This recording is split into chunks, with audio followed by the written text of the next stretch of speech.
Hey, this is Adam Carroll with Four Premier Properties. We are here at the Coffee House on North Adams location with Paul Babb. He is the general manager of the Hill Country Underground Water Conservation District, and he's been nice enough to come and talk to us today, just to kind of give us some insight on what's going on with the underground water situation. And so, Paul, if you can just kind of tell us a little bit about what does the Conservation District do, just kind of give us some insight on that.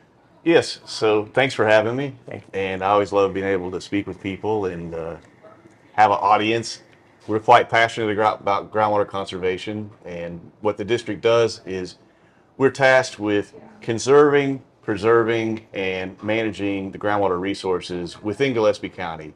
Groundwater conservation districts in Texas can be shaped much like a school district can. They don't necessarily have to take on the boundaries of a county, but ours happens to be contiguous with Gillespie County. The district was formed in 1987.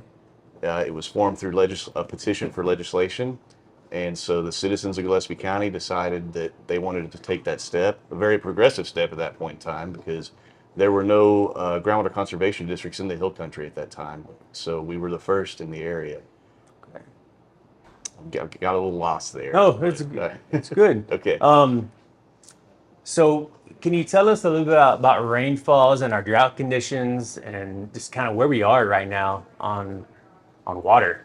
So right now, at the beginning of 2025, we are currently in what has now been a 6-year period of below average rainfall. Dang.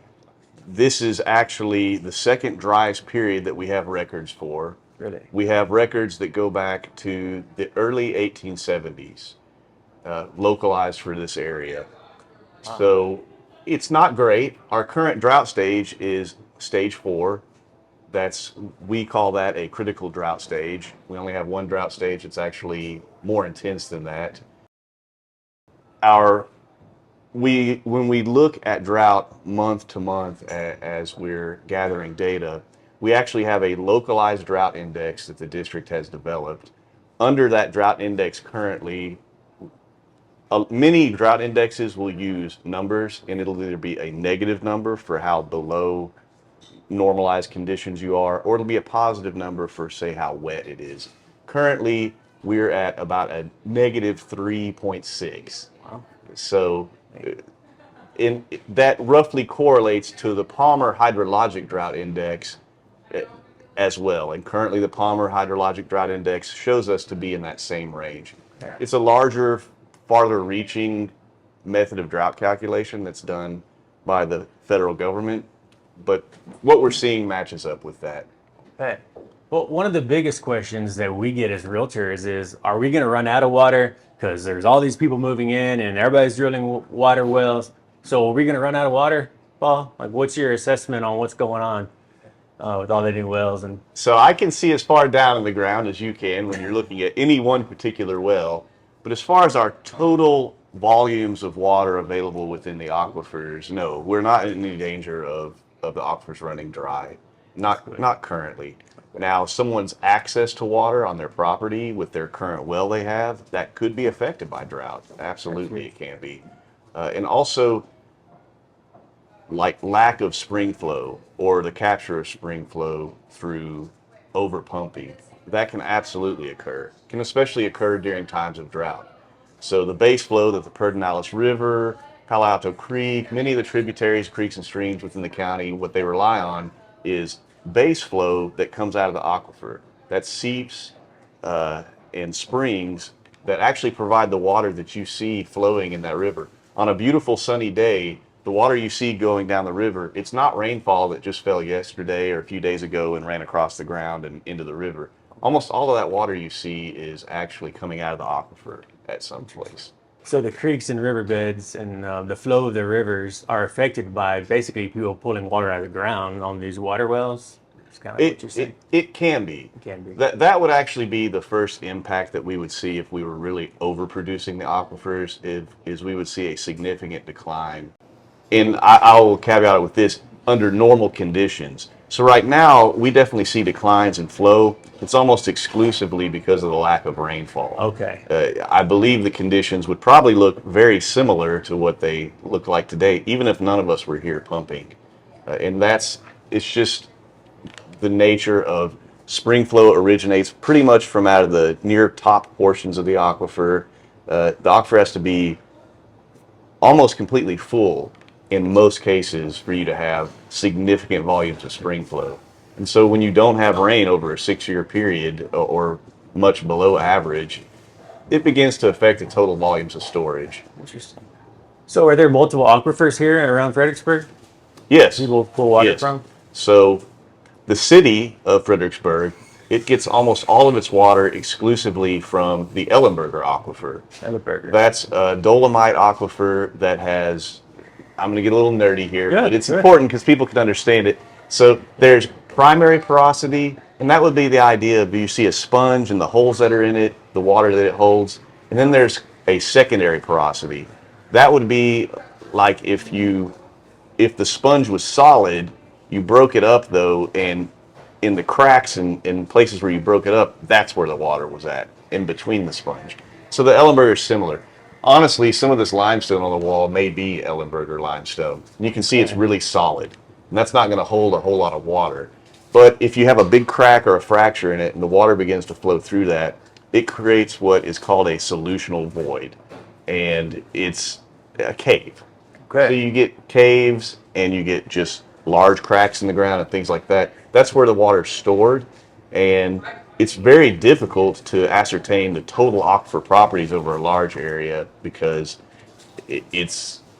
I often like to imagine it could almost be as complicated as, say, a black widow's nest. If someone's ever seen one of those, how they're very, not real pretty, not very orderly, and the cracks and fracturing can be just as disorderly. Okay. So are there So that's current- one, I guess, to answer your question. Oh, okay. That's the main aquifer that provides Fredericksburg. Fredericksburg. We also have the majority of the western half of the county. It's served by the Edwards Trinity Plateau Aquifer System. And a lot of people have heard of the Edwards aquifer if they're in Texas. But the famous Edwards aquifer that they have heard of, that's a little bit further east of us here and down in San Antonio and up towards Austin, it's disconnected from the portion of the Edwards that we produce from. The Edwards that gets produced from here in Gillespie County is basically on the surface of the ground. When you go out towards Harper, a lot of the areas there, if you're walking around, you're walking on the Edwards. And it can be pretty thick. And then beneath that, you're going to have the Hensel member of the Trinity Aquifer. And that is the other aquifer that the bulk of the production happens from in the county. So we also have one last aquifer that is called and there are other smaller members of these that are considered aquifers, but these are the three major producers. Okay. They're the three aquifers that we do regional planning for with other groundwater districts. So the third aquifer would be the Hickory Aquifer. The Boot Ranch area actually has wells that produce from this aquifer. Okay. This aquifer is characterized by one fact that it oftentimes can produce radon and radionuclides in the water. So it's not necessarily the best for public water supply purposes, but I've met more than one person who was 90 years old that lived on a hickory well, and they were quite healthy. So I don't want people to get like highly alarmed by that. It sounds strange, but it's naturally occurring radiation that happens within that formation. The water can take it on, but it is inconclusive as to, Gotcha. There are standards for it, for drinking water standards, but even when you exceed that, it's inconclusive as to whether or not that's truly dangerous or harmful for you. Well, let's jump into water testing then. If someone would they want to water test that, or what situations would they want to water test it, and how do you get rid of something like that? Yeah, so the beauty of water wells is when they're properly drilled and completed, they provide you with sterile, clean drinking water. And unless you do something to alter that, either the completion is bad, and so it allows things to flow in from the surface directly into your well, or you do some work on your plumbing and you introduce contamination just into your plumbing. When you live within a city or on a public water supply system, typically those require to be chlorinated. And there's actually a standard for the amount of chlorine that has to be in there. It's called a residual. The purpose of that is because the water can be a sterilant. It's flowing through the pipes. Your plumber did some work there in the house. The water itself can actually clean up that work he did if he introduced some bacteria into it. And so it'll keep the system sterile. Okay. So you don't have that benefit when you're relying on the fact that your well's just producing clean water for you. So oftentimes we'll suggest that people, one, just like you're saying, test and just see if do you have a bacteria issue. Our district, we offer water quality testing for bacteria. Oh. The other issue would be if you are seeing a problem. If you're seeing a problem with, say, calcification and hardness, and you want to properly size a softener system, or for whatever reason you have a concern and you just believe that it's your well that's doing it. Most of the time, that's not the case. Fredericksburg and the greater Gillespie County area has not seen a lot of intensive, we haven't even had a lot of intensive farming use for the most part. So most constituents that are occurring are naturally occurring. And normally they'll be at levels that could be considered nuisances, but not harmful. We have a few exceptions within the area of land that was used for turkey farming, and it can have very high nitrate levels. But to answer your question about testing, that kind of testing can be done down in Kerrville at the Upper Guadalupe River Authority. They have a full suite water quality testing lab, and they can do that for people. But you need to kind of know what you're looking for, because if you look small enough, things exist because they exist. They're a part of the creation that's around us. And so let's say arsenic. If you look at a small enough level in the environment, you'll find arsenic because it's a naturally occurring, constituent. Gotcha. But that's why when it comes to like drinking water, there's standards for these things and levels that are okay and levels that are not okay. So you just want to know what you're looking for, really. So you could take your sample of water to Kerrville, right? Is that? And Yes. they'll do the testing for you. And I just wanted to. You would want to know what you're wanting them to look for, and they can help you with that as well. There are standard suites that will be done for like public water supply systems and things like that. So you could maybe have a test suite run like that. And by suite, I just mean it's a number of different components that they'll look at. Okay. Can I ask you about the Ellenberger aquifer specifically, with all the wineries and all the things? Are there any moratoriums on drilling for commercial use right now, or will there be? So there was in the past when the current drought that we're in was at its most intense point. The district did issue a moratorium while they worked towards implementing a management zone for the Ellenberger. We do not currently have a moratorium, so people can follow the district's rules and they can get operating permits and drill new wells for the purposes of operating permits. The district does have production regulations, and so those limit the total annual volume that can be produced from a well, really for any purpose as far as permitting use goes. For domestic and livestock use, and by that it would just be the typical household needs that people have, there are no restrictions on the drilling of those wells or the use of them outside of meeting that definition of being livestock or domestic. Well, let's say someone bought a property with a residential well. Could they say, okay, I want to make this a winery now, and just start pulling water out? Or do you measure it? Like what's the... So they could start using the well if they follow the district's rules. Gotcha. So the just start using it part that you said, not necessarily if the well was not permitted for that use already. So they would need to contact the district and go through the process of getting an operating permit for that use. And the district does, the spacing requirements are different. So you may find a well that was perfectly fine as a household residential well, doesn't meet the spacing requirements for an operating permitted, a permitted well. In that case, the district does offer a variance. You have to work with your landowner because you are modifying your landowner's spacing rights that they have that are equal under our rules. But, most people can, if you're a good neighbor, usually, you can work with your neighbors. Well, Paul, one final question is, what are some considerations that people should know or take into account because they're moving here from all over the country to Fredericksburg? Yes, so I think people need to consider that the hill country is unique and beautiful because it's a unique and beautiful place ecologically. And that's because of our environment, our climate. It makes it look the way it does. It has a rugged beauty, but ruggedness comes from hard times. And Texas hill country is it's a land of extremes. We get extreme rainfall. Not that any of us have experienced that in a while, but it can be a land of extreme rainfall with lots of flooding. But it also can be a land of extreme drought.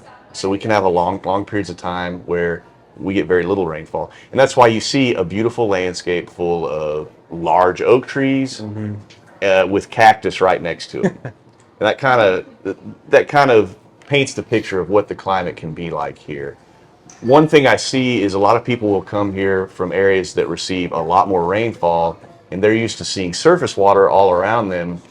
And so they think, oh, well, I had a big pond when I lived in Louisiana or East Texas, so I'm going to dig one out here, and I'll just use this big well I have and fill it up. Yeah. That's not a wise move. It's not wise in the sense that we only receive just a little over 2 feet of rainfall a year, but our evaporative losses, particularly in dry years, can be upwards of 7 feet of evaporative loss. So the district actually considers it waste to put groundwater in a surface impoundment that's larger than 50,000 gallons.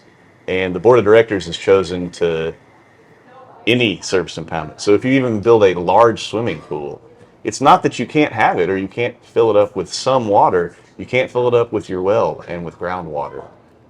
Another misconception I see that people often have is they think in their mind that the well is a surefire source of water. That's my best investment in money, is to drill a well. And they discount rainwater because that's either, oh, I don't know about that, or, yeah, I remember my grandparents or great-grandparents, they had a cistern, they collected water.